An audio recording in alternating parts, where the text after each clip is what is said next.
انشاءاللہ العزیز ہم اللہ سبحانہ تعالیٰ کے نام الالہ پر بات کریں گے۔ الالہ کا معنی ہے معبود، خاص معبود۔ معبود کون؟ جس کی عبادت کی جائے۔ اللہ سبحانہ تعالیٰ کی عبادت، اسی سے محبت اور اسی کے آگے جھکنا اور اس کے سامنے عاجزی کا اظہار۔ وہ کیوں؟ وہ اس لیے کہ انسان اپنی فطرت کے اعتبار سے مجبور ہے کہ وہ اپنے سے بڑے کے آگے جھکے۔ اسے کسی نہ کسی کے آگے ضرور جھکنا ہے، کیونکہ وہ اس کے اندر یہ مادہ موجود ہے، وہ اس کے بغیر رہ نہیں سکتا، اس کے بغیر اس کی تکمیل نہیں ہوتی۔ انسان ہمیشہ یہ چاہتا ہے کہ وہ کسی سے شدید محبت کرے، کسی کے آگے جھکے، کسی کا سہارا لے، کسی کو اپنے غم اور رنج کی حالت میں پکارے، کوئی ہو جو ہر حال میں اس کی سننے والا ہو، جو اس کا دکھ دور کرنے والا ہو۔ تو اللہ سبحانہ تعالیٰ کے سوا وہ کون ہو سکتا ہے؟ جب سے انسان پیدا ہوا ہے اور انسانی تاریخ میں جو مختلف ادوار آئے ہیں، اس میں لوگوں نے اللہ سبحانہ تعالیٰ کو معبود تو مانا، لیکن اس کے ساتھ دوسروں کو بھی الہ مان لیا، یعنی ظاہر میں نظر آنے والی چیزوں کو بھی انہوں نے اپنا سہارا بنا لیا۔ کوئی درخت کے آگے جھکا تو کوئی پہاڑ کے آگے جھک گیا، کوئی سمندر سے خوف کھا کر اس کے آگے جھکنے لگا، کسی نے آگ کو اپنا خدا مان لیا اور وہ اس کی عبادت کرنے لگا۔ گویا جس چیز سے وہ ڈرا یا جس چیز سے وہ حیران ہوا یا جس چیز نے اس کو امپریس کیا یا انفلوئنس کیا یا جس چیز کے لیے اس کے دل کے اندر ایک خاص کیفیت پیدا ہوئی، اس نے اسی کو اپنا معبود بنا لیا۔ لیکن اللہ سبحانہ وتعالیٰ فرماتے ہیں وَإِلَٰهُكُمْ إِلَٰهٌ وَاحِدٌ لَا إِلَٰهَ إِلَّا هُوَ الرَّحْمَٰنُ الرَّحِيمُ۔ سورۃ البقرہ آیت 63 ہے، اور تمہارا معبود، تمہارا الہ بس ایک ہی الہ ہے، وہ جس نے ان سب چیزوں کو پیدا کیا ہے۔ مخلوق الہ نہیں ہو سکتی۔ الہ تو وہی ہو سکتا ہے کہ جس کے سب تابع ہو، جس کے آگے پوری کائنات جھکی ہوئی ہو۔ فرمایا اس کے سوا کوئی اور معبود نہیں، وہ بے حد رحم کرنے والا، نہایت مہربان ہے۔ عربی زبان میں الہ کا لفظ اللہ سبحانہ تعالیٰ کے لیے استعمال ہوتا ہے، تو اس آیت سے پتہ یہ چلتا ہے کہ اللہ سبحانہ تعالیٰ اپنی الہیت میں منفرد ہے، یکتا ہے، اکیلا ہے، اور الوہیت کے اندر یعنی الہ ہونے کے اندر کمال علم، کمال قدرت، کمال رحمت اور کمال حکمت کے معنی پائے جاتے ہیں۔ یعنی وہی الہ ہو سکتا ہے جس کا علم کامل ہو، جس کی قدرت کامل ہو، جس کی رحمت کامل ہو، جس کی حکمت کامل ہو، اور اس میں کسی قسم کا کوئی نقص نہ پایا جاتا ہو۔ اور یہ تمام صفات صرف اور صرف اللہ سبحانہ تعالیٰ کے اندر ہی ہیں۔ اسی لیے وہی دراصل الہ ہے، وہی معبود ہے، اور وہی عبادت کے لائق ہے، عبادت کا حقدار ہے، کیونکہ کسی اور کے اندر یہ صفات اس درجے میں پائی ہی نہیں جاتی۔ تو یہ صفات اس بات کا تقاضا کرتی ہیں کہ ایک انسان اللہ ہی کو اپنا محبوب سمجھے اور انتہا درجے کی محبت صرف اسی کے ساتھ کرے، انتہا درجے میں صرف اسی کے آگے جھکے، اپنا سر اور اپنی پیشانی صرف اسی کے سامنے ٹکائے، کچھ مانگے تو صرف اسی سے مانگے، اسی کے آگے ہاتھ پھیلائے اور کسی اور کے آگے نہیں۔ سورۃ الانبیاء میں اللہ تعالیٰ فرماتے ہیں لا الہ الا انا فاعبدونی، میری سوا کوئی معبود نہیں، لہٰذا تم میری ہی عبادت کرو، نہیں مانگو تو مجھ سے مانگو، جھکو تو میرے آگے جھکو، اس لیے کہ وہ دینے پہ قادر ہے، وہ اتنا عظیم ہے کہ اس کے آگے جھکنا انسان کے لیے باعث عزت ہے، باعث ذلت نہیں، کیونکہ انسان جب اپنے سے چھوٹی چیز کے آگے جھکتا ہے تو یہ جھکنا اس کے لیے باعث ذلت ہے۔ اسی طرح ایک سورۃ طٰہٰ میں فرمایا اننی انا اللہ لا الہ الا انا فاعبدنی، بے شک میں ہی اللہ ہوں، میرے سوا کوئی معبود نہیں، بس تم میری ہی عبادت کرو۔ اللہ سبحانہ تعالیٰ کے لیے الہ کے علاوہ رب کا بھی لفظ آتا ہے، یعنی رب بھی اللہ کے ناموں میں سے ایک نام ہے، لیکن ان دونوں میں فرق ہے۔ رب کا مطلب ہے مخلوق کو پیدا کرنے والا، اس کو رزق دینے والا، اس کا انتظام کرنے والا، لیکن الہ کا مطلب ہے جو عبادت کے مستحق ہے، یعنی جس کی عبادت کی جائے، جس کی تعظیم کی جائے، جس کے آگے عاجزی اور انکساری کا اظہار کیا جائے۔ تو عبادت حقیقت میں محبت، اطاعت، تسلیم و رضا اور تعظیم پر مبنی ہوتی ہے، اور یہ صرف الہ ہی کے لیے ہو سکتی ہے۔ تو اس میں دراصل توحید الوہیت کی طرف دعوت دی گئی ہے۔ اور جہاں الہ کا لفظ آیا ہے وہاں ساتھ شرک کی نفی بھی کی گئی ہے کہ لا الہ الا انت یا لا الہ الا اللہ. پھر یہ ہے کہ اللہ سبحانہ وتعالی نے اپنا یہ نام خود رکھا ہے، اضافت کے ساتھ بھی اور اس کے بغیر بھی. اور حقیقت یہ ہے کہ تمام انبیاء بھی اس نام کو استعمال کرتے رہے ہیں. ہم دیکھتے ہیں کہ سورۃ البقرہ میں اللہ تعالیٰ کا ارشاد ہے.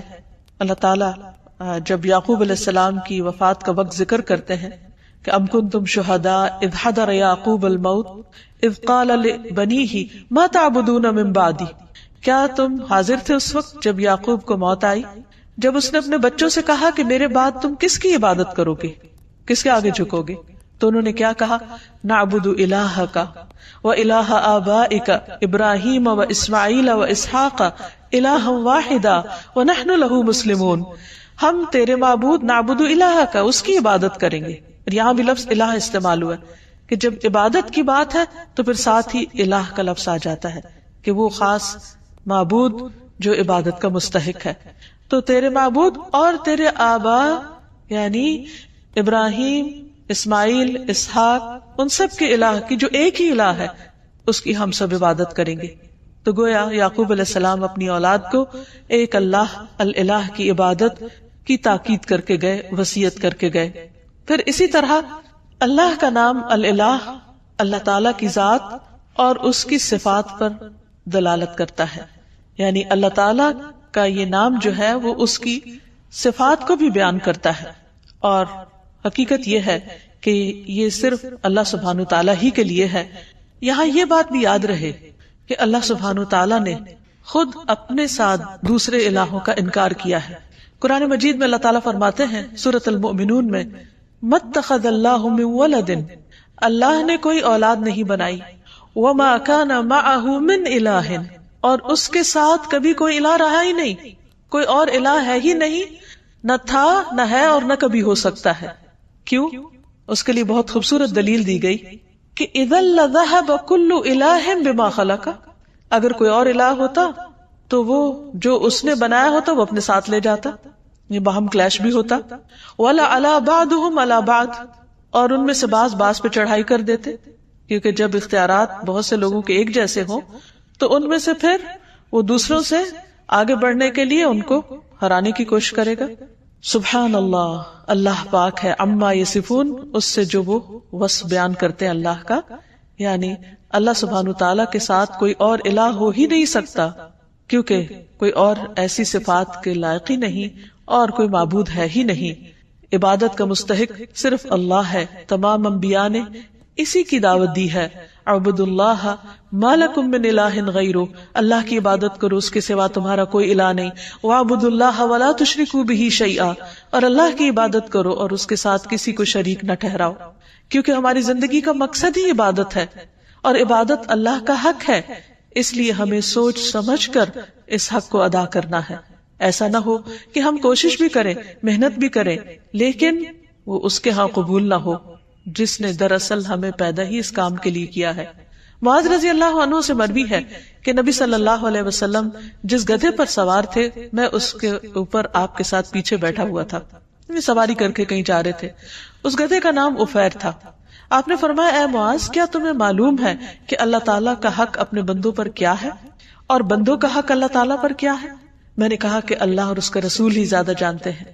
آپ نے فرمایا اللہ کا حق اپنے بندوں پر یہ ہے کہ وہ اس کی عبادت کرے اور اس کے ساتھ کسی دوسرے کو شریک نہ ٹھہرائے، اور بندوں کا حق اللہ پر یہ ہے کہ جو بندہ اللہ کے ساتھ کسی کو شریک نہ ٹھہرائے اللہ اسے عذاب نہ دے. یعنی جو شخص توحید پر ہو پھر اللہ سبحانہ تعالیٰ اس کو اپنے عذاب سے، سزا سے محفوظ رکھے. پھر یہ ہے کہ اللہ تعالیٰ کو راضی کرنے کے لیے ضروری ہے کہ ہم صرف اسی کی عبادت کریں اور اس کے ساتھ کسی کو شریک نہ ٹھہرائیں اور اللہ کی رسی کو مضبوطی سے تھامے رکھیں اور کسی تفرقہ بازی کا شکار نہ ہو. پھر یہ بھی یاد رہے کہ جو شخص اللہ کو اپنا الہ مان لیتا ہے وہ سلامت رہتا ہے. قرآن مجید میں آتا ہے الذین آمنوا ولم یلبسوا ایمانہم بظلم اولئک لہم الامن وہم مہتدون. جو لوگ ایمان لائے پھر اپنے ایمان کو ظلم یعنی شرک سے آلودہ نہیں کیا، یعنی اللہ کا حق عبادت کسی اور کو نہیں دیا، اس کے ساتھ کسی اور کو شریک نہیں کیا عبادت میں، یہی لوگ قیامت کے دن امن میں رہیں گے اور دنیا اور آخرت میں یہی لوگ ہدایت یافتہ ہوں گے۔ پھر اگر کوئی شخص اللہ سبحانہ وتعالیٰ کی حفاظت حاصل کرنا چاہتا ہے، یعنی اس کے عذاب سے اللہ کی پناہ میں رہنا چاہتا ہے، تو اس کے لیے بھی یہی ضروری ہے کہ وہ الہ ہی کی عبادت کرے۔ رسول اللہ صلی اللہ علیہ وسلم نے حضرت معاذ سے فرمایا تھا، احفظ اللہ یحفظک، اے معاذ اللہ کی حفاظت کرو، یعنی اس کے حقوق کی حفاظت کرو، اس کی عبادت میں کسی کو شریک نہ کرو۔ یحفظک، وہ اللہ تمہاری حفاظت کرے گا۔ احفظ اللہ تجدہ تجاہک، اللہ کی حفاظت کرو یعنی اللہ کے حق کی حفاظت کرو۔ تجدہ تجاہک، تم اسے اپنے سامنے پاؤ گے۔ پھر جب تمہیں اس سے کوئی کام ہوگا، ضرورت ہوگی، تم اس کو پکارو گے، اور پکارنا بھی تو عبادت ہے، تو وہ تمہاری پکار سنے گا، تمہاری مدد کرے گا اور تمہاری محتاجی کو بھی دور کرے گا۔ عام طور پر ہم یہ سمجھتے ہیں کہ اگر ہم اللہ سبحانہ وتعالیٰ کی عبادت کریں گے تو شاید زندگی ہم پر مشکل ہو جائے، ہمارے حالات تنگ ہو جائیں، یا پھر ہمارے لیے دنیا کے کام کاج کا وقت نہ بچے۔ حالانکہ حقیقت اس کے برعکس ہے۔ اللہ تعالیٰ فرماتے ہیں، حدیث قدسی ہے، اے ابن آدم، یعنی اے آدم کی اولاد، تم اپنے آپ کو میری عبادت کے لیے فارغ کر لو، یعنی میری عبادت کے لیے بھی وقت نکالو، میں تمہارے دل کو بے نیازی سے بھر دوں گا، یعنی تمہیں ایک خاص قسم کی سیٹسفیکشن عطا کروں گا۔ ورنہ بعض اوقات کیا ہوتا ہے، انسان کے پاس بہت کچھ بھی ہوتا ہے لیکن اس کے دل کو اطمینان نہیں ہوتا، اس کے اندر ایک ویکیوم سا ہوتا ہے، اس کے اندر ایک خلا ہوتا ہے، اس کے اندر اطمینان نہیں ہوتا۔ وہ بہت کچھ کرتے ہوئے بھی یوں سمجھتا ہے کہ جیسے وہ کچھ کر نہیں پا رہا، اسے اپنا مطلوب حاصل نہیں ہو رہا، کیونکہ مطلوب حاصل اسی وقت ہو سکتا ہے جب وہ اللہ کو اپنا مطلوب بنائے اور اس کی عبادت کرے۔ تو اللہ تعالیٰ کا یہ وعدہ ہے کہ جو شخص اللہ کی عبادت کے لیے وقت نکالے گا، مثلا وقت پر نماز پڑھے گا، وقت پر اپنے فرائض ادا کرے گا، اللہ سبحانہ وتعالیٰ اس کے دل کے اندر ایک غنا پیدا کر دیں گے، اور تمہارا فقر یعنی محتاجی دور کر دوں گا، وہ خلا دور کر دوں گا۔ لیکن اگر تم ایسا نہیں کرو گے تو میں تمہارے دونوں ہاتھ کاموں میں مشغول کر دوں گا، انتہائی مصروف ہو جاؤ گے، اور اس کے باوجود تمہارا فقر، تمہاری محتاجی، تمہاری ضرورت دور نہیں ہوگی۔ یعنی خواہ انسان کے پاس کتنا کچھ بھی ہو، اس کے اندر یہی ایک احساس ہوگا کہ ابھی میرے پاس کچھ نہیں، سب کچھ ہوتے ہوئے بھی اس کو اللہ کی نعمتیں یاد نہیں رہیں گی، اور اس کے دل کے اندر ایک خوف اور ایک پریشانی اور ایک بے چینی سی رہے گی۔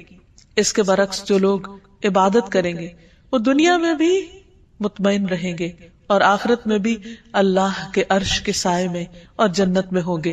نبی صلی اللہ علیہ وسلم نے فرمایا، 7 قسم کے لوگوں کو اللہ تعالیٰ اس دن اپنے عرش کے سائے تلے جگہ عطا فرمائیں گے جس دن اس کے سائے کے سوا کوئی سایہ نہ ہوگا۔ ان میں سے ایک وہ نوجوان جس کی جوانی اللہ کی عبادت میں گزری، کیونکہ بہت سے لوگ جوانی کی حالت میں اللہ تعالیٰ کی طرف رجوع نہیں کرتے، وہ سوچتے ہیں کہ جوانی تو دنیا میں انجوائے کرنے کے لیے ہے، دنیا کمانے کے لیے، جب سب کچھ کر چکیں گے، جب سارے شوق پورے کر لیں گے تو ہاں پھر بڑھاپے میں اللہ کی عبادت کے لیے اپنے آپ کو فارغ کر لیں گے، ریٹائرمنٹ کی عمر میں پھر عبادت ہو جائے گی۔ نہیں، ہمیں نہیں معلوم کہ ہم ریٹائرمنٹ کی عمر کو پہنچتے ہیں یا نہیں، بڑھاپے والی زندگی ملتی بھی ہے یا نہیں، اور اگر ملے بھی تو وہ اپنے 700 تکلیفیں لے کر آتا ہے، پھر وہ تو سب سے نکمی عمر ہوتی ہے۔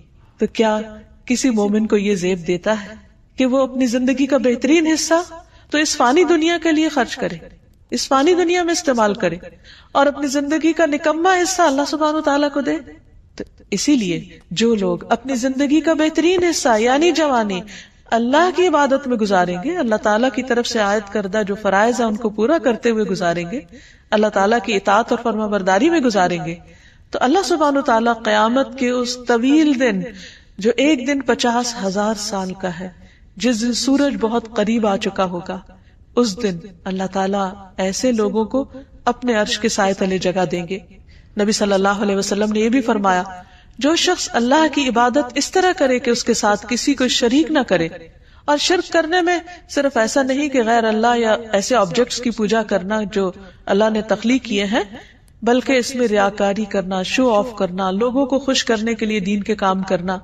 اگر انسان صرف اور صرف اللہ کی رضا کے لیے اچھے کام کرتا ہے، نماز قائم کرتا ہے، زکوٰۃ دیتا ہے، اللہ کی بات سنتا ہے اور مانتا ہے، تو اللہ تعالیٰ اسے جنت کے 8 دروازوں میں سے داخل ہونے کا اختیار دے دے گا کہ جس سے چاہو چلے جاؤ، جو تمہیں پسند ہے اس سے اندر آ جاؤ. یعنی کس قدر شاندار ویلکم ہوگا ایسے شخص کا جو دنیا میں شوق سے، رضا سے، خوشی سے اللہ کی طرف دوڑتا ہے، اللہ کی عبادت کرتا ہے. تو یہاں یاد رہے کہ عبادت کے دو اہم اصول بھی ہیں، اور جب تک یہ دو چیزیں عبادت میں شامل نہ ہوں اس وقت تک عبادت کا حق ادا نہیں ہوتا. پہلی چیز اخلاص ہے کہ انسان جو کچھ اللہ کے لیے کرے بس وہ پھر اللہ ہی کے لیے کرے، کسی اور کے لیے نہیں کرے. اس کی نیت صرف اللہ کے لیے خالص ہو، وہ اس کو خوش کرنے کے لیے، اس کی رضا کے لیے، اس کی محبت حاصل کرنے کے لیے، اس کے دیدار کی خاطر ہر عمل کرے. اور دوسری چیز، جس چیز کو وہ خاص عبادت سمجھ کے کرتا ہے اسے رسول اللہ صلی اللہ علیہ وسلم کے طریقے کے مطابق کرے، کیونکہ جب عمل خالص ہوگا تو وہ اس کی باطن کی خوبصورتی کی دلیل ہے. اور جو شخص سنت کی پیروی کرتا ہے تو نبی صلی اللہ علیہ وسلم کا عمل سب سے خوبصورت عمل تھا. اللہ سبحانہ وتعالی نے آپ کو اسوۃ حسنہ بنا کر بھیجا. لقد کان لکم فی رسول اللہ اسوۃ حسنہ، تمہارے لیے اللہ کے رسول صلی اللہ علیہ وسلم کی زندگی میں خوبصورت نمونہ ہے. تو یہ خوبصورت نمونہ جب کوئی شخص اختیار کرتا ہے تو اس کی زندگی حقیقت میں خوبصورت ہو جاتی، اس کے سارے اعمال، اس کے طور طریقے خوبصورت ہو جاتے ہیں، اور ایسا شخص ایک بہترین حالت میں اللہ سبحانہ وتعالیٰ کے سامنے حاضر ہوگا. اللہ تعالیٰ ہمیں بھی ان لوگوں میں شامل کر لے کہ جو احسن طریقے پر اللہ کی عبادت کرتے ہیں، ایسی عبادت جو اس کو پسند آ جائے. اسی لیے نبی صلی اللہ علیہ وسلم نے اچھی عبادت کا جو کرائیٹیریا بتایا وہ کیا ہے کہ تم اس طرح اللہ کی عبادت کرو گویا تم اس کو دیکھ رہے ہو، اور اگر یہ کیفیت نہ ہو تو یہ تو ضرور یاد رکھو کہ وہ تمہیں دیکھ رہا ہے. تو جو بھی شخص یہ سوچ کر اللہ کی عبادت کرے گا کہ وہ اس وقت اللہ کی نگاہ میں ہے، تو وہ لوگوں کے سامنے ہو یا تنہائی میں ہو، وہ اچھے کام ہی کی کوشش کرے گا، وہ اپنے ہر کام کو بہترین طریقے پر انجام دینے کی کوشش کرے گا، کیونکہ اس کا یہ احساس اس کے کام کی کوالٹی پر اثر انداز نہیں ہونے دے گا. نبی صلی اللہ علیہ وسلم نے ایک خوبصورت دعا سکھائی ہے ہر نماز کے بعد پڑھنے کے لیے. اللہم اعنی علی ذکرک و شکرک و حسن عبادتک، اے اللہ اپنا ذکر، اپنا شکر اور اپنی خوبصورت عبادت کی توفیق عطا فرما، اس پر میری مدد فرما. کیونکہ انسان کے ساتھ بہت سی مشکلات بھی ہیں، خود اس کا اپنا نفس اندر سے بعض اوقات ایسے فتنے میں مبتلا ہو جاتا ہے کہ عبادت کی حلاوت ختم ہو جاتی ہے. اسی طرح بعض اوقات شیطان کے ڈالے ہوئے وسوسے یا لوگوں کی باتیں، باہر کا ماحول انسان پر اثر انداز ہوتا ہے اور وہ اللہ سبحانہ وتعالیٰ کی عبادت کا حق ادا نہیں کرتا یا عبادت کو انجوائے نہیں کرتا. اس لیے جو ہی ایک عبادت مکمل ہو تو اگلی عبادت کے لیے، یعنی ایک نماز کے اختتام پر اگلی نماز کے لیے اور اگلی مزید عبادات کے لیے انسان دعا کرے، کیونکہ اللہ کی عبادت پر اللہ تعالیٰ ہی بہترین طریقے پر مدد کر سکتے ہیں. پھر اسی طرح یہ ہے کہ انسان اپنی عبادات میں کمی کوتاہی نہ کرے. اب دیکھیے کہ ذرا تھوڑی دیر کے لیے سوچئے کہ مثلاً اگر آپ کا حق کسی پر ہو اور وہ اس کو ادھورے طریقے سے ادا کرے تو آپ کو کیسا لگے گا؟ مثلاً کسی نے آپ سے قرض لیا اور جب وہ واپس کرے تو آدھا کرے، کسی نے آپ سے کسی چیز کے دینے کا وعدہ کیا اور پھر اس کو پورا نہیں کیا، تو اس پر آپ کی کیفیت کیا ہوگی؟ اس بات سے اب اس معنی اور مقصد کو سمجھیے کہ اللہ سبحانہ وتعالیٰ نے ہم پر کچھ فرائض اور کچھ عبادات لازم کی جن کو ہمیں ہر صورت ادا کرنا ہے. مثلا دن میں 5 نمازیں فرض ہیں. اب اگر کوئی شخص یہ کہے کہ میں نے 4 پڑھ لیے، کیا یہ کم؟ یہ بھی تو بہت ہے. نہیں، اللہ سبحانہ وتعالیٰ نے 5 کا حکم دیا ہے. ہم اسے اپنی مرضی سے 4 نہیں کر سکتے یا 3 نہیں کر سکتے، اور اسی طرح اپنی مرضی سے 6 بھی نہیں کر سکتے ان کو، کیونکہ اتنا ہی کرنا ہے، اسی طرح کرنا ہے جیسا کرنے کا اللہ سبحانہ وتعالیٰ نے حکم دیا، تبھی عبادت کا حق ادا ہوگا. عبادت کا مطلب ہوتا ہے مکمل اطاعت، اور اگر ہم بات ہی نہیں مان رہے تو پھر اپنی مرضی سے جو بھی چاہیں کرے وہ عبادت شمار نہیں ہوگی. ہاں، اللہ کی رضا، اللہ کی پسند، اللہ کی خوشی کے لیے چھوٹا سا کام بھی کرے، ایک لقمے جیسی چیز بھی اللہ کے راستے میں خیرات کر دے، اللہ سبحانہ وتعالیٰ اسے خوشی سے قبول کرتے ہیں اور اسے بڑھاتے ہیں، حتیٰ کہ ایک لقمہ بہت پہاڑ برابر کر دیتے ہیں اجر و ثواب کے اعتبار سے، کیونکہ وہ صرف اللہ کے لیے دیا گیا، وہ صرف اللہ کی رضا اور اللہ کی خوشی میں اللہ کی خاطر خرچ کیا گیا. تو اللہ سبحانہ وتعالیٰ اس کی بہترین طریقے پر قدردانی فرماتے ہیں. تو ہمیں نہ عبادت میں اضافے کا حق حاصل ہے اور نہ عبادت میں کوتاہی کا. یہاں یہ یاد رہے کہ اللہ سبحانہ وتعالیٰ نے ہم پر جو عبادت فرض کی ہے، ہمیں اس میں اختیار نہیں دیا گیا کہ ہم اپنی مرضی سے اس عبادت میں کچھ اضافہ کر دیں یا پھر اس میں کچھ کمی کر دیں، کیونکہ عبادت کی اصل روح اطاعت ہے، فرما برداری ہے، اللہ کے حکم کی تابع داری ہے۔ انس رضی اللہ عنہ سے مروی ہے کہ ایک آدمی نبی صلی اللہ علیہ وسلم کی خدمت میں حاضر ہوا اور عرض کی، اے اللہ کے رسول صلی اللہ علیہ وسلم، یہ بتائیے کہ اللہ تعالیٰ نے کتنی نمازیں فرض کی ہیں، یعنی جن کی پابندی ہم پر لازم ہے؟ آپ نے فرمایا، اللہ نے اپنے بندوں پر 5 نمازیں فرض کی۔ اس نے پوچھا، ان سے پہلے یا بعد میں تو کوئی نماز فرض نہیں، یعنی ان کے علاوہ فرض کے درجے میں تو نہیں کچھ؟ آپ نے 3 بار یہ فرمایا کہ اللہ نے اپنے بندوں پر 5 نمازیں فرض کی ہیں۔ اس پر وہ کہنے لگا، اس ذات کی قسم جس نے آپ کو حق کے ساتھ بھیجا ہے، میں اس میں کسی قسم کی کمی یا زیادتی نہیں کروں گا، یعنی 5 سے کم 4 بھی نہیں پڑھوں گا اور 5 سے زیادہ 6 بھی نہیں پڑھوں گا، بس اتنی ہی پڑھوں گا جتنی اللہ تعالیٰ نے مجھ پر فرض کی ہیں۔ تو نبی صلی اللہ علیہ وسلم نے فرمایا، اگر یہ شخص سچا رہا، یعنی جو یہ کہہ رہا ہے اس نے ایسا ہی کیا، تو یہ جنت میں داخل ہوگا۔ عبادت کے سلسلے میں ایک اور بات یہ یاد رہے کہ عبادت میں شدت اور خود پسندی نہیں ہونی چاہیے، کیونکہ عبادت اللہ تعالیٰ کا حق ہے۔ نبی صلی اللہ علیہ وسلم نے فرمایا، ایک قوم ایسی آئے گی جو عبادت کرے گی حتیٰ کہ لوگ ان کی عبادت کی کثرت پر تعجب کریں گے، بڑے حیران ہوں گے کہ اتنے عبادت گزار ہیں، لیکن وہ اس عبادت کی وجہ سے خود پسندی کا شکار ہو جائیں گے، اپنے آپ کو بڑی چیز سمجھنے لگیں گے کہ ہم بہت نیک ہیں۔ وہ لوگ دین سے اس طرح نکل جائیں گے جیسے تیر شکار سے نکل جاتا ہے، کیونکہ اللہ تعالیٰ کو ایسی عبادت کی ضرورت نہیں۔ عبادت ہے دراصل اللہ کا حق، اللہ کو خوش کرنے کے لیے کرنا ہے، نہ کہ بندوں کو دکھانے کے لیے یا بندوں کے سامنے نیک بننے کے لیے۔ تو جس بندے کے اندر عبادت کا ذوق آ جائے وہ اللہ سبحانہ و تعالیٰ کو پسند نہیں۔ ابلیس کے ساتھ کیا معاملہ ہوا تھا؟ اس کو بھی اپنی عبادت کی وجہ سے ایک خود پسندی اس کے اندر آ گئی تھی کہ جس بنا پر اس نے آدم کے آگے جھکنے سے انکار کر دیا تھا۔ تو یاد رکھیے کہ جب ہم لا الہ الا اللہ کہتے ہیں تو پھر صرف اللہ کو ہی عبادت کے لائق مانتے ہیں، کسی اور آبجیکٹ کو نہیں، اور حتیٰ کہ اپنے نفس کو بھی نہیں، کیونکہ اس زمین پر جن معبودوں کی پیروی ہوتی ہے ان میں سے سب سے زیادہ پیروی ہم اپنے ہی نفس کی کر رہے ہوتے ہیں، اپنے دل کی خواہشات کی۔ مثلاً فجر کی نماز کا وقت ہو گیا اور دل کیا چاہتا ہے سوئے رہو، تو ہم اٹھتے نہیں، تو ہم نے اللہ کی بات تو نہیں مانی، ہمیں آواز آ رہی ہے حی علی الصلاۃ، حی علی الفلاح، آؤ نماز کی طرف، آؤ کامیابی کی طرف، لیکن ہم اس پکار کو سنتے ہی نہیں اور کامیابی کا دروازہ بند کر دیتے ہیں اور ہم سوئے رہتے ہیں۔ یہاں ہم نے اب اللہ کی عبادت نہیں کی، اپنے نفس کی عبادت کی۔ اسی طرح زندگی کے کسی بھی اور کام، کسی جاب، کسی مشغلے، کسی بھی پسند کی چیز میں مشغول ہو کر، ہاں کتنے ہی دنیاوی اعتبار سے شدید ضرورت کے کام میں بھی مصروف ہو کر اگر انسان اللہ کو بھلا دیتا ہے تو یہ دراصل اپنے آپ پر ہی ظلم کرتا ہے، اور یہ لا الہ الا اللہ کے منافی ہے۔ اللہ سبحانہ وتعالی نے تمام بندوں سے اپنی عبادت کا مطالبہ کیا ہے۔ قرآن مجید میں اللہ تعالیٰ فرماتے ہیں، یا ایھا الناس اعبدوا ربکم الذی خلقکم والذین من قبلکم لعلکم تتقون، اے لوگو اپنے رب کی عبادت کرو جس نے تمہیں پیدا کیا اور ان کو بھی جو تم سے پہلے تھے۔ یعنی عبادت کیوں کرو؟ کیا اللہ تعالیٰ کو کوئی فائدہ ہے؟ نہیں، یہ دراصل تمہارے اپنے فائدے کی چیز ہے۔ فائدہ کیا ہوگا؟ لعلکم تتقون، تم بچ جاؤ گے، یعنی دنیا میں ان عبادات کی وجہ سے کئی برائیوں سے، کئی قسم کی مشکلات سے بچ جاؤ گے، اور آخرت میں اس آگ سے بچ جاؤ گے جو اللہ کے نافرمانوں کے لیے، سرکش اور متکبر لوگوں کے لیے تیار کی گئی ہے۔ پھر اسی طرح یہ ہے کہ عبادت ہی کا ایک حصہ یہ ہے کہ انسان اللہ سبحانہ تعالیٰ ہی سے ڈرے، ایک الہ سے۔ اللہ تعالیٰ فرماتے ہیں، وقال اللہ لا تتخذوا الہین اثنین انما هو الہ واحد فإیای فارہبون، اور اللہ تعالیٰ نے فرمایا تم 2 معبود نہیں بناؤ، یعنی 3 اور 3 سے زیادہ تو دور کی بات، ایک سے دوسرا بنانے کی بھی اجازت نہیں، وہ تو صرف وہی ایک معبود ہے، اور مجھی سے تم ڈرو۔ یعنی عبادت میں یہ بھی شامل ہے کہ انسان اللہ تعالیٰ سے ڈرتا رہے، اور بعض اوقات انسان محبت میں عبادت کرتا ہے اور بعض اوقات اللہ کے عذاب سے ڈرتے ہوئے عبادت کرتا ہے، تو دونوں چیزیں انسان کے اندر ایک اعتدال پیدا کرتی ہیں۔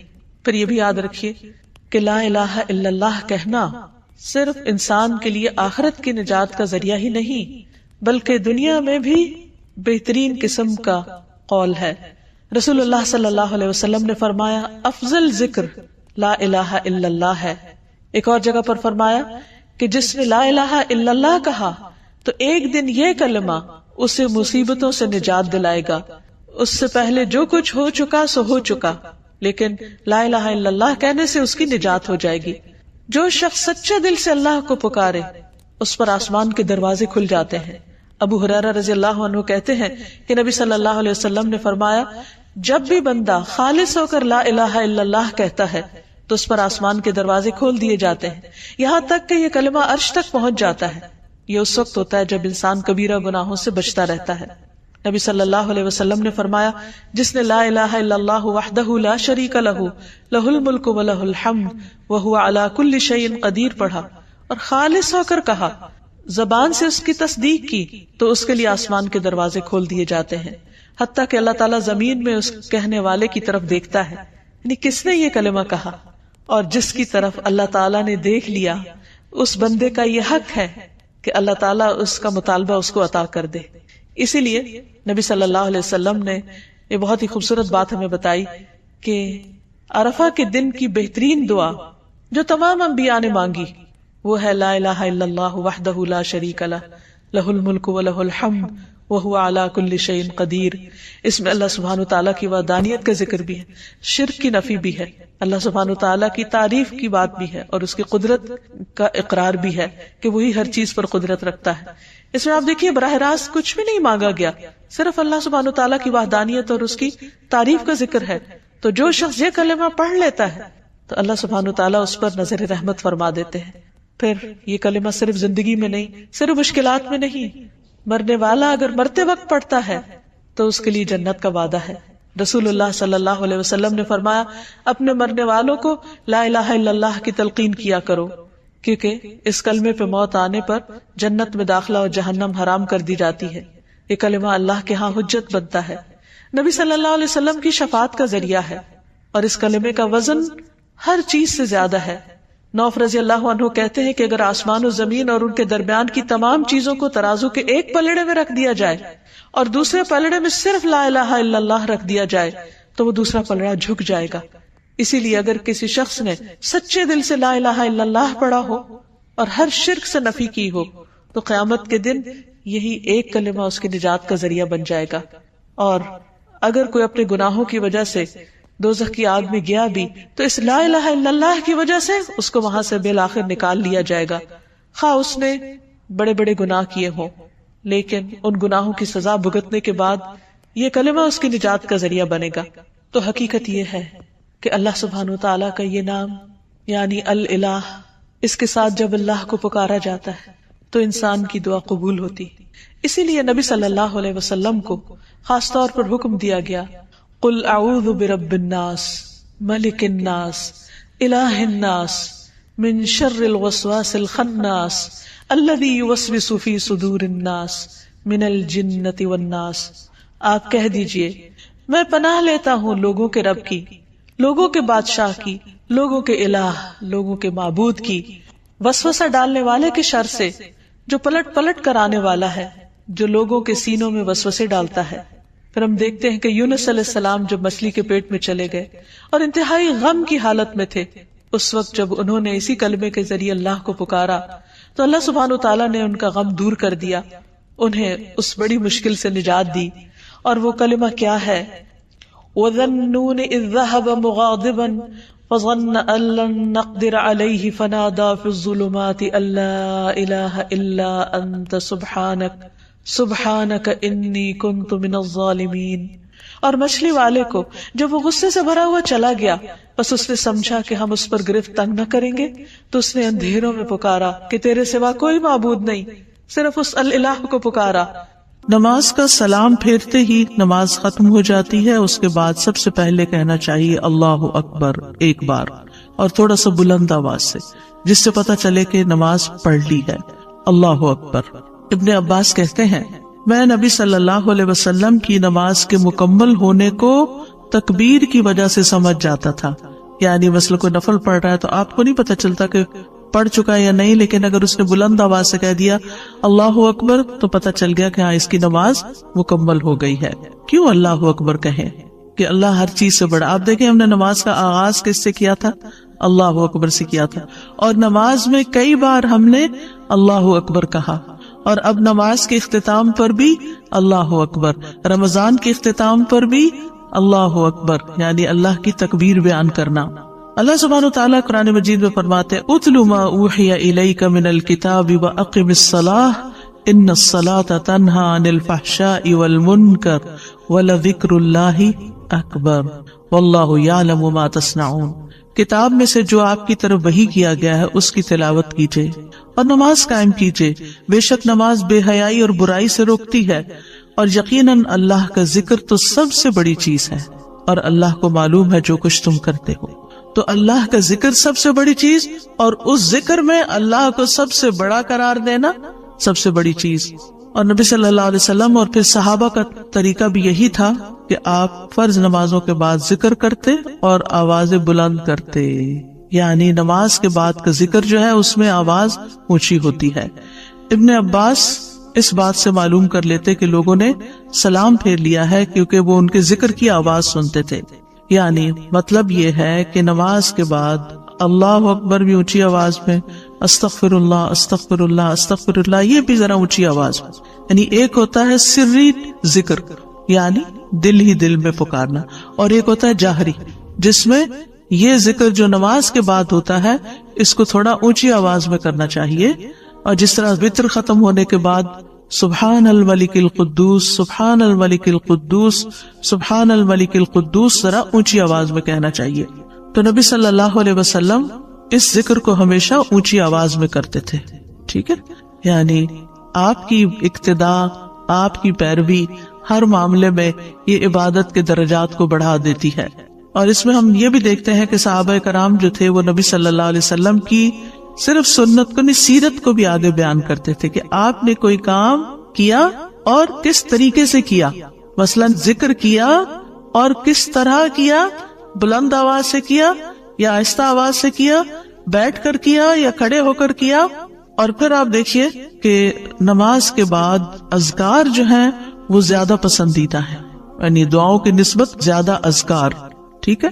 اور پھر اسی طرح آپ دیکھیے کہ دوسرا ذکر جو آپ کریں گے وہ ہے استغفر اللہ 3 بار، استغفر اللہ استغفر اللہ۔ صوبان کہتے ہیں رسول اللہ صلی اللہ علیہ وسلم جب اپنی نماز سے فارغ ہوتے تھے تو 3 مرتبہ استغفار فرماتے تھے، 3 بار استغفار کرتے۔ ولید کہتے ہیں میں نے اوزائی سے پوچھا آپ استغفار کس طرح فرمایا کرتے تھے، تو انہوں نے کہا آپ فرماتے تھے استغفر اللہ استغفر اللہ۔ اب نماز پڑھ لی ہے، استغفر اللہ کیوں؟ اس لیے کہ ہم تو نماز کا حق بھی ادا نہیں کرتے، ہمارا دھیان کہاں سے کہاں چلا جاتا ہے، ہم کئی دفعہ بھول جاتے ہیں، ہمیں سجدہ سہو کرنا تک یاد نہیں رہتا، ہمیں کچھ پتہ نہیں ہوتا ہم نے کون سی سورت پڑھی، کیا تلاوت کی، ہو سکتا ہے تلاوت میں کوئی غلطی کر دیں، ہو سکتا ہے کہ تسبیح کی جگہ کچھ اور پڑھ دیں بھول چوک کے، تو ہم نماز کے اندر بھی بہت کچھ غلط کرتے رہتے ہیں جانے انجانے۔ اور خاص طور پر جن لوگوں نے اپنی نماز کے پروننسیشن کی اصلاح نہیں کی وہ تو کچھ سے کچھ پڑھتے رہتے ہیں بعض اوقات، یعنی پروننسیشن صحیح نہ ہونا جو ہے وہ الفاظ کے مطلب کو ہی بدل دیتا ہے۔ اس لیے پہلی پرائرٹی میں کوئی ایسا ٹیچر ڈھونڈیے کہ جو آپ کی نماز سن کے اس کا پروننسیشن آپ کو ٹھیک کر دے۔ بہرحال نماز کے بعد استغفر اللہ۔ اور ایک اور چیز، نماز پڑھنے کے بعد انسان کو ایک فیلنگ ہوتی ہے کہ میں نے کچھ کیا ہے، لیکن جب انسان استغفر اللہ کہتا ہے تو اس میں عاجزی کا اظہار ہوتا ہے کہ اللہ تیرا حق ادا نہیں کیا، مجھے ابھی بھی گناہوں کی بخشش کی ضرورت ہے۔ اور آپ دیکھیے کہ یہ الفاظ نبی صلی اللہ علیہ وسلم ادا کرتے تھے جن کے اگلے پچھلے سارے گناہ معاف کر دیے گئے تھے۔ تو جو شخص نماز کے بعد استغفار پڑھتا ہے وہ اپنی نمازوں پر کبھی فخر غرور تکبر نہیں کر سکتا کہ میں بڑا نمازی ہوں، میں بڑا پرہیزگار ہوں، میں بڑا عبادت گزار ہوں، نہیں، وہ یہ دیکھے گا کہ میں نے حق ادا نہیں کیا، میرے سے جو کمی کوتاہی ہوئی ہے اللہ تعالیٰ اس کو معاف کر دے، جو چیز مکمل طور پر ادا کرنی چاہیے تھی اس کو اس طرح نہیں ادا کیا، کچھ نہ کچھ کوتاہی واقع ہو گئی، تو اس بخشش کے طلب کرنے سے اللہ تعالیٰ کوتاہی سے درگزر فرما دے گا انشاءاللہ۔ اور ویسے بھی استغفار کرنے سے نقص یا کمی کوتاہی جو ہے اس کا ازالہ ہوتا ہے ہماری عام روزمرہ زندگی میں بھی۔ تیسرا ذکر اب آپ دیکھ رہے ہیں یہ ذکر ہے، اللہ اکبر بھی ذکر ہے، استغفر اللہ بھی ذکر ہے، اور تیسرا یہ بھی ذکر ہے اللہم انت السلام ومنک السلام تبارکت ذل جلال والاکرام، اے اللہ تو سراپا سلامتی ہے اور تجھی سے سلامتی حاصل ہوتی ہے، تو بڑی برکتوں والا ہے اے جلال و اکرام والے۔ یعنی استغفار کے بعد پھر فوراً بعد اللہ تعالیٰ کی تعریف اور یہ ذکر۔ السلام جو ہے یہ اللہ تعالیٰ کے ناموں میں سے ایک نام ہے، جس کا مطلب یہ ہے کہ اللہ تعالیٰ ہر طرح کی آفات سے، عیبوں سے، ہر طرح کے نقص سے سلامت ہے، کوئی چیز اس کو نقصان نہیں دے سکتی، نہ لوگوں کی باتیں جو اللہ تعالیٰ کے خلاف کرتے ہیں، یا لوگوں کے گمان، یا لوگوں کی نافرمانیاں اور گناہ اور عبادت نہ کرنا، اللہ کا حکم نہ ماننا، اللہ تعالیٰ کو کوئی چیز نقصان نہیں دیتی، وہ سلامت ہے، اس کو کسی کی ضرورت ہی نہیں ہے۔ یہ جو کچھ ہم کرتے ہیں، ذکر ہو، عبادت ہو، یہ اپنے ہی فائدے کے لیے کرتے ہیں، اللہ تعالیٰ پر کچھ احسان نہیں ہے۔ تو ہم یہ کہتے ہیں اللہم انت السلام، کہ اللہ تعالیٰ آپ سراسر سلامتی ہیں، اور آپ کا ہر فعل جو ہے وہ ظلم سے سلامت ہے، پاک ہے، ہر شر سے پاک ہے، آپ کی تقدیر، آپ کے فیصلے، ہر چیز سلامتی پر مبنی ہے۔ وَمِنْكَ السَّلَامُ، سلامتی تیری ہی طرف سے آتی ہے، یعنی تو ہی سلامتی دیتا ہے یا تو ہی سلامتی کو روک لیتا ہے، سلامتی کا مالک بھی تو ہی ہے، تو سلامت رکھے تو ہم سلامت ہیں۔ تو یہ تعلق اللہ تعالیٰ سے انسان اپنا ظاہر کرتا ہے، انسان اپنے رب کے بارے میں کیا سمجھتا ہے۔ تبارکتا، تبارکتا کا لفظ برکت سے ہے، جس کا مطلب ہوتا ہے کثرت سے کسی چیز کا بڑھنا اور قائم رہنا، یعنی تیری خیرات و برکات بہت زیادہ ہیں۔ ذل جلال والاکرام، اے عزت و جلال والے، جلال کا مطلب ہے عظمت، بڑائی، اور اکرام کا مطلب ہے احسان، یعنی تو اپنے بندوں کو عزت و اکرام دیتا ہے، اپنے رسولوں کو، اپنے انبیاء کو اور اپنے صالح بندوں کو تو ہی عزت اور اکرام اور برکتیں عطا کرتا ہے، ساری نعمتیں تیری ہی طرف سے ہیں۔ اور یہ کتنا خوبصورت ذکر ہے جو ہم ہر نماز کے بعد کرتے ہیں، یا جو نہیں کر رہے انہیں لازماً کرنا چاہیے، کہ اللہ سبحانہ وتعالیٰ سے ہم اپنے اچھے گمان کا اظہار کرتے ہیں، اور ایک طرح سے انڈائریکٹلی سلامتی اور برکت طلب بھی کرتے ہیں۔ آپ دیکھیے عموماً ہم جب کسی چیز کے اندر فائدہ دیکھتے ہیں تو ہم خیر اس سے وابستہ کر لیتے ہیں، یہ ہے تو کام ہوگا، یہ نہیں تو کام ہی نہیں ہوگا۔ مثلاً آپ کوئی قلم خریدتے ہیں اور اس سے لکھنا شروع کرتے ہیں اور آپ کو اچھا لگتا ہے، یا آپ اس سے جو لکھنا چاہتے تھے آرٹیکل یا کوئی چیز یا نوٹس اپنے تو بڑے اچھے لکھ پاتے ہیں، تو آپ کہنے لگتے ہیں یہ قلم بڑا مبارک ہے، ٹھیک ہے بھائی قلم اچھا ہے، فائدہ دے رہا ہے آپ کو، لیکن اصل تو اللہ نے آپ کے لیے یہ وسیلہ بنایا کہ اس نے آپ تک یہ پہنچایا۔ تو اصل برکت اور خیر اور سلامتی کا منبع اللہ رب العزت کی ذات ہے۔ چیزوں کے ساتھ مت چمٹ جائیے اور ان پر اتنے ڈیپینڈنٹ نہ ہو جائے کہ اللہ کو بھول جائیں اور اللہ تعالیٰ کی نعمت اور اللہ تعالیٰ کا احسان یاد نہ کریں۔ تو اس لیے ہر نماز کے بعد ہم اس بات کا اقرار کرتے ہیں کہ ساری برکتیں تیری ذات سے ہیں یا رب، ساری سلامتی تیری طرف سے ہے یا رب، عزت اور اکرام تیری ہی طرف سے ہے یا رب، تو ہی جس کو چاہے اس پر احسان فرماتا ہے، لہٰذا ہم یہ سب کچھ تجھ سے ہی طلب کرتے ہیں۔ پھر آپ دیکھیے چوتھا ذکر ہے لا الہ الا اللہ وحدہ لا شریک لہ لہ الملک ولہ الحمد وہو علی کل شیء قدیر۔ یہ بھی آپ 3 بار پڑھ سکتے ہیں، یہ بھی ذکر ہے، یعنی 3 مرتبہ اللہ تعالیٰ کی توحید کا اقرار۔ مغیرہ بن شعبہ جو وحی کے کاتب تھے ان سے مروی ہے کہ معاویہ رضی اللہ عنہ نے مغیرہ کو لکھا کہ کوئی حدیث جو آپ نے رسول اللہ صلی اللہ علیہ وسلم سے سنی ہو وہ مجھے لکھ کر بھیجیں۔ راوی کہتے ہیں کہ مغیرہ رضی اللہ عنہ نے انہیں لکھا کہ میں نے آپ صلی اللہ علیہ وسلم سے سنا ہے آپ اپنی نماز سے فارغ ہونے کے بعد 3 مرتبہ یہ پڑھا کرتے تھے لا الہ الا اللہ وحدہ لا شریک لہ لہ الملک ولہ الحمد وہو علی کل شیء قدیر۔ سب سے پہلے توحید کا اقرار کہ اللہ ایک ہے، وہی الہ ہے، وہی خالق ہے، مالک ہے، رب ہے، معبود ہے۔ پھر اس بات کا انکار کہ کوئی اس کا شریک ہو، لا شریک لہ، اور پھر لہ الملک، بادشاہت بھی اسی کی ہے، معبود بھی وہی ہے، بادشاہ بھی وہی ہے، اور ایسا بادشاہ ہے ولہ الحمد کہ اس کی تعریف ہے۔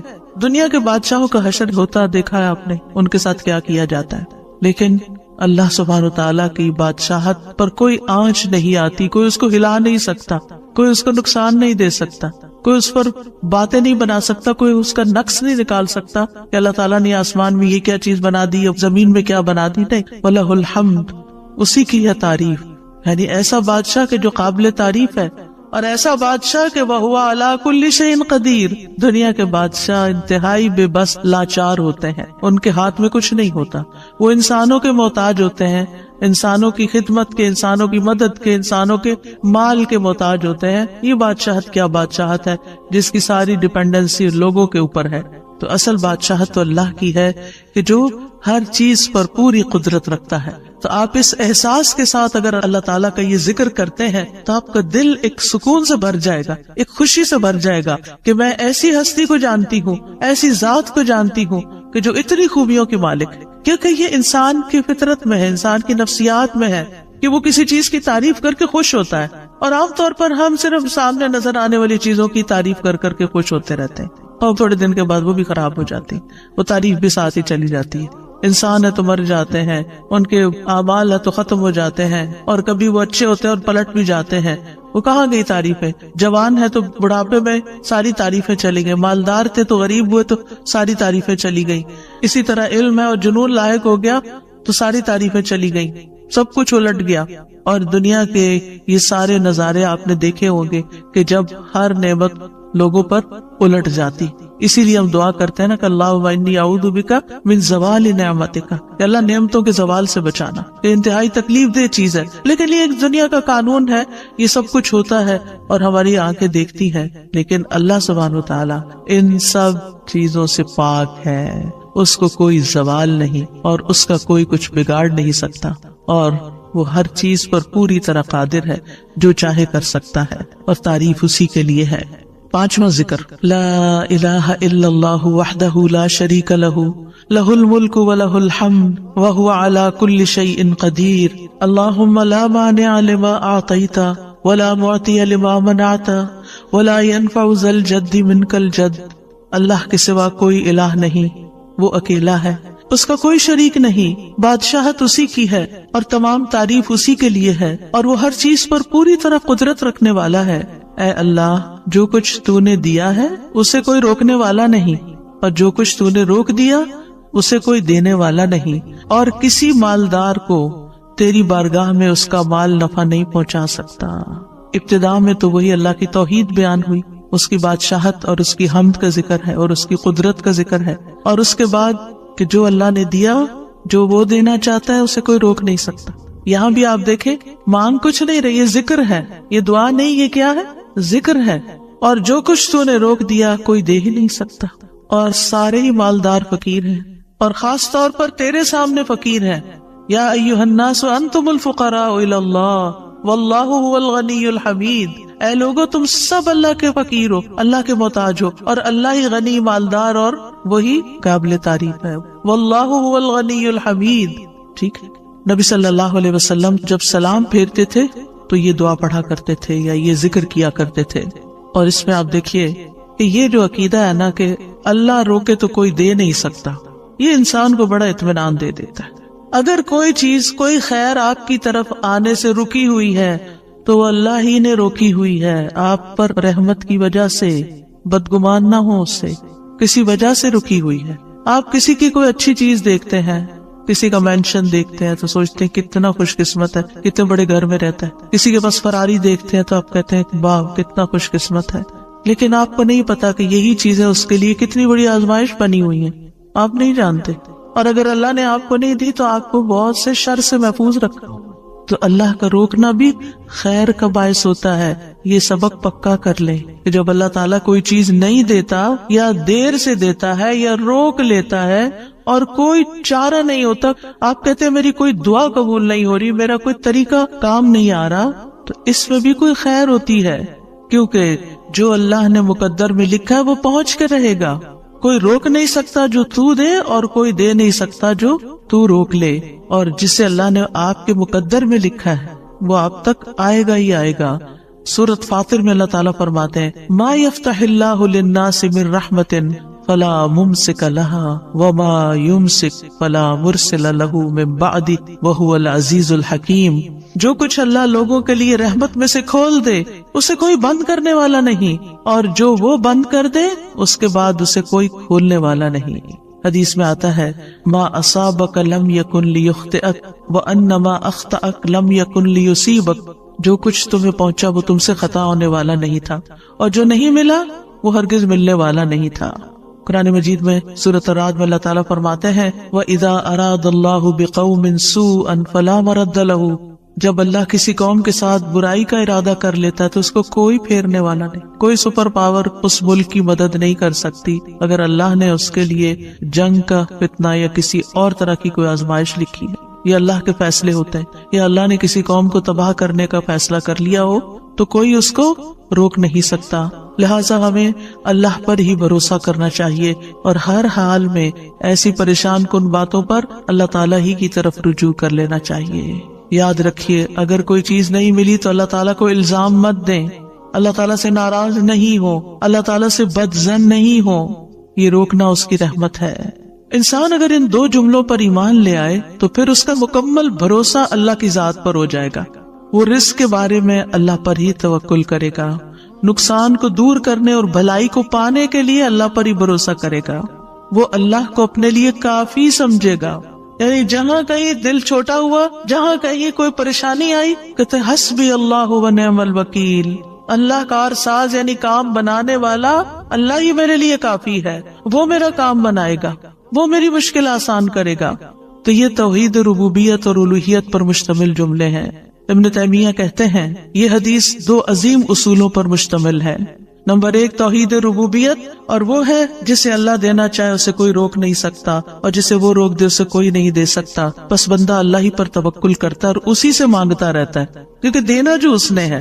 تو پھر کسی اور سے کیوں مانگے گا؟ کسی اور سے توقع لگا کے کیوں بیٹھ جائے گا؟ کسی اور کے در پہ کیوں جائے گا؟ اس کو پتا ہے صرف اللہ ہی نے کرنا ہے جو کرنا ہے.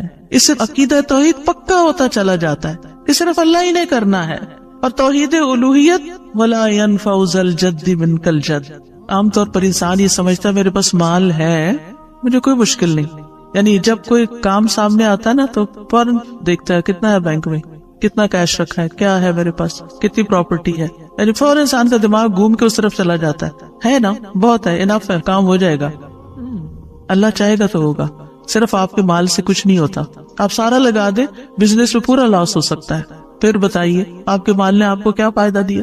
کچھ نہیں ہو سکتا جب تک اللہ نہ چاہے. مال بھی جب فائدہ دیتا ہے جب اللہ چاہتا ہے، اولاد بھی جب فائدے کی ہوتی ہے جب اللہ چاہتا ہے. کسی انسان سے فائدہ صرف اس وقت پہنچتا ہے جب اللہ چاہتا ہے. آپ نے دیکھا ہوگا کتنے ہی اچھے سے اچھے لوگ ہوتے ہیں ہر وقت کام آنے والے. ایک وقت ایسا آتا ہے وہ ایسے بےچارے مجبور ہوتے ہیں کہ ان کو نہ کرنی پڑتی کہ بھائی سوری یہ نہیں کر سکتے، کیونکہ سب کچھ ان کے اختیار میں نہیں ہے، سب کچھ ان کے بس میں نہیں ہے.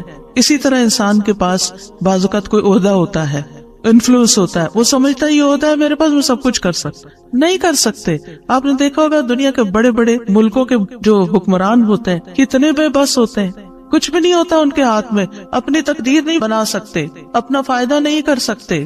اور پھر آپ دیکھیے کہ اللہ سبحانہ و تعالیٰ دنیا اسے بھی دیتا ہے جس سے وہ محبت کرتا ہے، اور اسے بھی دیتا ہے جس سے وہ محبت نہیں کرتا. لیکن یاد رکھیے ایمان اس کو دیتا ہے، دین کی سمجھ اس کو دیتا ہے جس سے وہ محبت کرتا ہے. وَمَن يُرِدِ اللَّهُ بِهِ خَيْرًا يُفَقِّهْهُ فِي الدِّينِ. دنیا تو سب کے پاس، مومن مسلم کافر سب کے پاس ہو سکتی ہے. دنیا کے بڑے بڑے فائدے ہر ایک کو مل سکتے ہیں، لیکن دین اس کو ملتا ہے جس سے اللہ محبت کرتا ہے. لہذا انسان کو اللہ ہی کی طرف رغبت کرنی چاہیے، اور کبھی بھی اپنے مال پہ، اپنے جاہ پہ، اپنے ریسورسز پہ، اپنی قوتوں پر، اپنے علم پر کبھی بھروسہ نہیں کرنا چاہیے کہ یہ میرے لیے کچھ بنائیں گے اور ان کی وجہ سے میں آگے بڑھ جاؤں گا اور ان کی وجہ سے میرا بہت فائدہ ہوگا. کہ اللہ فائدہ لائے گا نا، ان میں سے کوئی ایک چیز بھی آپ کے پاس نہیں ہوگی تو آپ کا کام بن جائے گا.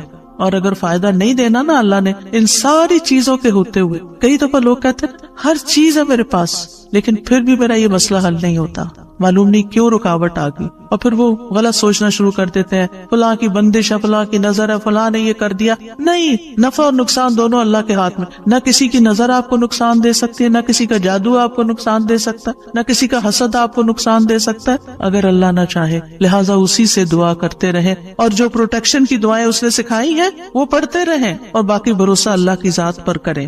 پھر چھٹا ذکر ہے لا الہ الا اللہ وحدہ لا شریک لہ لہ الملک ولہ الحمد وہو علی کل شیء قدیر لا حول ولا قوة الا باللہ لا الہ الا اللہ ولا نعبد الا ایاہ لہ النعمۃ ولہ الفضل ولہ الثناء الحسن لا الہ الا اللہ مخلصین لہ الدین ولو کرہ الکافرون۔ اللہ کے سوا کوئی الہ نہیں، وہ اکیلا ہے، اس کا کوئی شریک نہیں، بادشاہت اسی کی ہے اور تمام تعریف اسی کے لیے ہے، اور وہ ہر چیز پر پوری طرح قدرت رکھنے والا ہے، اور گناہ سے بچنے کی طاقت اور نیکی کرنے کی طاقت اللہ کے سوا کوئی دینے والا نہیں، اللہ کے سوا کوئی الہ نہیں، ہم صرف اسی کی عبادت کرتے ہیں، اسی کی ساری نعمتیں ہیں، اسی کا سارا فضل ہے، اور اسی کے لیے خوبصورت تعریف ہے۔ اللہ کے سوا کوئی الہ نہیں، ہم اسی کے لیے دین میں اخلاص رکھنے والے ہیں، اگرچہ کافر ناپسند کریں۔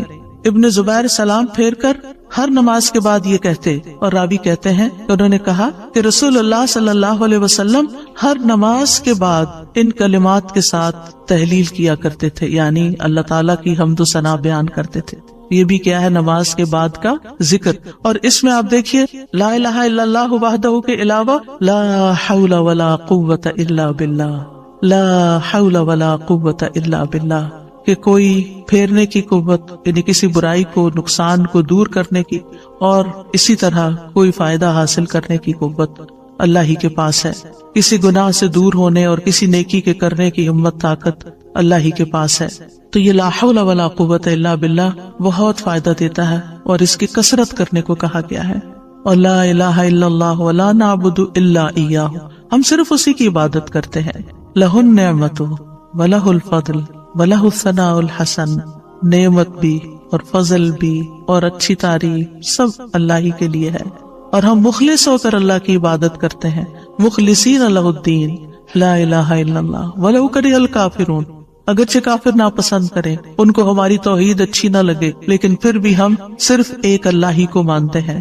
ساتویں چیز ہے تسبیحات، سبحان اللہ 33 بار، الحمدللہ 33 بار، اور اللہ اکبر 33 بار، اور 34ویں بار لا الہ الا اللہ وحدہ لا شریک لہ لہ الملک ولہ الحمد وہو علی کل شیء قدیر۔ ہر نماز کے بعد ان تسبیحات کو پڑھنے کی فضیلت کیا ہے؟ ابو ہریرہ کہتے ہیں رسول اللہ صلی اللہ علیہ وسلم نے فرمایا، جس آدمی نے ہر نماز کے بعد 33 مرتبہ سبحان اللہ، 33 مرتبہ الحمدللہ اور 33 مرتبہ اللہ اکبر کہا تو یہ 99 کلمات ہو گئے، اور 100 کا عدد پورے کرنے کے لیے لا الہ الا اللہ وحدہ لا شریک لہ یہ ذکر کر لیا تو اس کے سارے گناہ معاف کر دیے جائیں گے، چاہے وہ سمندر کی جھاگ کے برابر ہو۔ یعنی 100 کا عدد پورا کرنے کے لیے کیا پڑھنا ہے؟ لا الہ الا اللہ وحدہ لا شریک لہ لہ الملک ولہ الحمد وہو علی کل شیء قدیر۔ رسول اللہ صلی اللہ علیہ وسلم نے فرمایا ہر نماز کے بعد کچھ ایسے اذکار ہیں جن کو پڑھنے والا یا جن کو کرنے والا کبھی محروم نہیں ہوتا، جن میں سے سبحان اللہ 33 بار، الحمدللہ 33 بار اور 34 بار اللہ اکبر، یعنی اگر لا الہ الا اللہ پورا نہیں پڑھ سکتے تو اللہ اکبر کو 34 بار کر کے 100 کی گنتی پوری کر لیں۔ پھر اسی طرح رسول اللہ صلی اللہ علیہ وسلم کے پاس کچھ فقیر صحابہ حاضر ہوئے، کہا کہ امیر لوگ بلند درجات اور ہمیشہ رہنے والی جنت حاصل کر چکے، حالانکہ جس طرح ہم نماز پڑھتے ہیں وہ بھی پڑھتے ہیں، جیسے ہم روزے رکھتے ہیں وہ بھی رکھتے ہیں، لیکن مال و دولت کی وجہ سے انہیں ہم پر فضیلت حاصل ہے۔ اس کی وجہ یہ کہ وہ حج کرتے ہیں، عمرہ کرتے ہیں، جہاد کرتے ہیں، صدقے دیتے ہیں، اور ہم محتاجی کی وجہ سے یہ کام نہیں کر سکتے۔ آپ نے فرمایا کیا میں تمہیں ایک ایسا عمل نہ بتا دوں، اگر تم اس کی پابندی کرو گے تو جو لوگ تم سے آگے بڑھ چکے ہیں تم انہیں پالو گے، اور تمہارے مرتبے تک کوئی نہیں پہنچ سکتا، اور تم اپنے سامنے موجود لوگوں میں سب سے بہتر ہو جاؤ گے سوائے ان کے جو یہی عمل شروع کر دیں۔ ہر نماز کے بعد 33 بار سبحان اللہ، 33 بار الحمدللہ، 33 بار اللہ اکبر، اور پھر 34ویں بار تو وہ ذکر آپ کو بتا ہی دیا گیا۔ اور اگر آپ 33 بار نہ پڑھ سکیں تو 10 بار سبحان اللہ، 10 بار الحمدللہ اور 10 بار اللہ اکبر پڑھ لیا کریں۔ یعنی اگر جلدی ہے تو پھر 10 بار بھی پڑھ سکتے ہیں. نبی صلی اللہ علیہ وسلم نے فرمایا 2 عمل ایسے ہیں اگر کوئی مسلمان بندہ ان کی پابندی کر لے تو جنت میں داخل ہوگا، اور وہ بہت آسان ہے مگر ان پر عمل کرنے والے بڑے کم ہیں. وہ کیا ہیں؟ ہر نماز کے بعد 10 بار سبحان اللہ، 10 بار الحمدللہ، 10 بار اللہ اکبر. فرمایا زبان کی ادائیگی کے اعتبار سے تو 150 بار ہیں، یعنی 5 نمازوں میں 10 بار، اور ترازو میں 1500 ہوں گے. اور جب سونے لگے تو 34 بار اللہ اکبر، 33 بار الحمدللہ اور 33 بار سبحان اللہ کہے. زبانی طور پر تو یہ 100 ہے مگر میزان میں یہ تسبیحات 1000 ہوں گی. اور وہ کہتے ہیں یقیناً میں نے رسول اللہ صلی اللہ علیہ وسلم کو دیکھا، آپ انہیں اپنے ہاتھ سے شمار کرتے تھے. اور پھر کہتے ہیں دائیں ہاتھ سے، تو کرنے کا طریقہ کیا ہے؟ 3 دفعہ اوپر کو جائیے سبحان اللہ سبحان اللہ سبحان اللہ، اور 3 دفعہ نیچے کو آ جائیے سبحان اللہ سبحان اللہ سبحان اللہ. 1 انگلی پہ 6 بار ہو گیا. تو آپ کی 5 انگلیاں تو 5 کو 6 دفعہ ضرب دیں تو کیا ہوتا ہے؟ 30، اور 3 دفعہ اور پڑھ لیں. اور اگر 34 ہے تو 1 اور پڑھ لیں. تو اس طرح ایک ہی ہاتھ پر، دائیں ہاتھ پر یہ تسبیحات آسانی سے پڑھی جا سکتی ہیں، کیونکہ ہاتھ سے تسبیح کرنا زیادہ پسندیدہ ہے. حضرت عبداللہ بن عمر کہتے ہیں میں نے رسول اللہ صلی اللہ علیہ وسلم کو دیکھا، آپ داہنے ہاتھ کی انگلیوں پر تسبیح کو شمار کرتے تھے، اور آپ نے صحابیات کو حکم دیا تھا کہ وہ اللہ کی تکبیر، تقدیس، تحلیل کی پابندی اختیار کریں اور اپنی انگلیوں پر شمار کریں، کیونکہ ان سے سوال ہوگا اور یہ بلوائی جائیں گی. قیامت کے دن ہاتھ بولیں گے، تو اگر ان پہ تسبیح آپ پڑھتے ہیں تو یہ بول کے بتائیں گے ہم تو اللہ کا ذکر کرتے رہے. 8ویں چیز ہے آیت الکرسی. اللہ لا الہ الا هو الحی القیوم لا تأخذہ سنۃ ولا نوم لہ ما فی السماوات وما فی الارض من ذا الذی یشفع عنده الا بإذنہ یعلم ما بین ایدیہم وما خلفہم ولا یحیطون بشیء من علمہ الا بما شاء وسع کرسیہ السماوات والارض ولا یؤودہ حفظہما وہو العلی العظیم. پورا اللہ کا تعارف ہے. اللہ وہ ہے کہ اس کے سوا کوئی معبود نہیں، وہ زندہ ہے، ہر چیز کو قائم رکھنے والا ہے، نہ اسے کچھ اونگ پکڑتی ہے اور نہ کوئی نیند. اسی کا ہے جو کچھ آسمانوں میں ہے اور جو کچھ زمین میں ہے. کون ہے جو اس کے پاس اس کی اجازت کے بغیر سفارش کرے؟ وہ جانتا ہے جو کچھ ان کے سامنے اور جو کچھ ان کے پیچھے ہے، اور وہ اس کے علم میں سے کسی چیز کا احاطہ نہیں کر سکتے مگر جتنا وہ چاہے. اس کی کرسی آسمانوں اور زمین کو سمائے ہوئے ہے، اور اسے ان دونوں کی حفاظت یعنی آسمان و زمین کی حفاظت تھکاتی نہیں، اور وہی سب سے بلند، سب سے بڑا ہے. ہر نماز کے بعد آیت الکرسی پڑھنے کی فضیلت یہ ہے کہ جو شخص نماز کے بعد اس کو پڑھ لیتا ہے اور اس نماز کے بعد اس کی ڈیتھ ہو جاتی ہے تو فرمایا اس کو موت کے علاوہ کوئی چیز جنت میں جانے سے نہیں روک سکتی. مر گیا تو سیدھا جنت میں. یہ قرآن مجید کی سب سے افضل آیت ہے. ابو ذر غفاری کہتے ہیں میں مسجد حرام میں داخل ہوا اور رسول اللہ صلی اللہ علیہ وسلم کو اکیلے دیکھ کر آپ کے پاس آ کے بیٹھ گیا. میں نے کہا یا رسول اللہ صلی اللہ علیہ وسلم کون سی آیت افضل ہے جو آپ پہ نازل ہوئی؟ آپ نے فرمایا آیت الکرسی. کرسی کے مقابلے میں 7 آسمان اس طرح ہے جیسے بیابان زمین میں کوئی چھلا گرا پڑا ہو، اور پھر کرسی کے مقابلے میں عرش کا حجم اتنا ہے جیسے اس چھلے کے مقابلے میں بیابان کا وجود.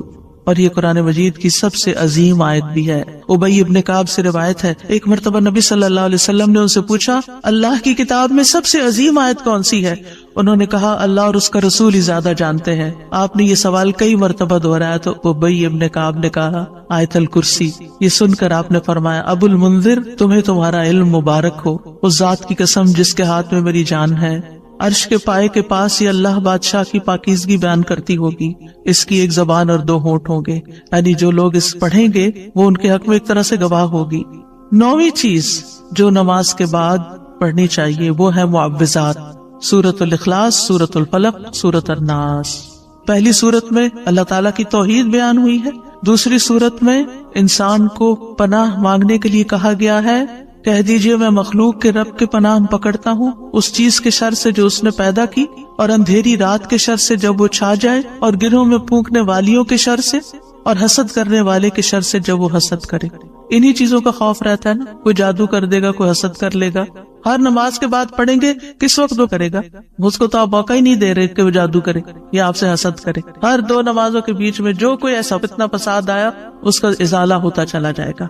عقبہ بن عامر کہتے ہیں کہ رسول اللہ صلی اللہ علیہ وسلم نے مجھے حکم دیا تھا کہ کہ میں ہر نماز کے بعد معوذات پڑھا کروں، یعنی یہ تینوں صورتیں پڑھا کروں۔ 10ویں چیز ہے ربی اعنی علی ذکرک و شکرک و حسن عبادتک، اللہ کے ذکر، اس کے شکر اور اچھی عبادت پر اللہ کی مدد مانگنا۔ معاذ بن جبل کہتے ہیں کہ رسول اللہ صلی اللہ علیہ وسلم نے میرا ہاتھ پکڑا اور فرمایا، اے معاذ، اللہ کی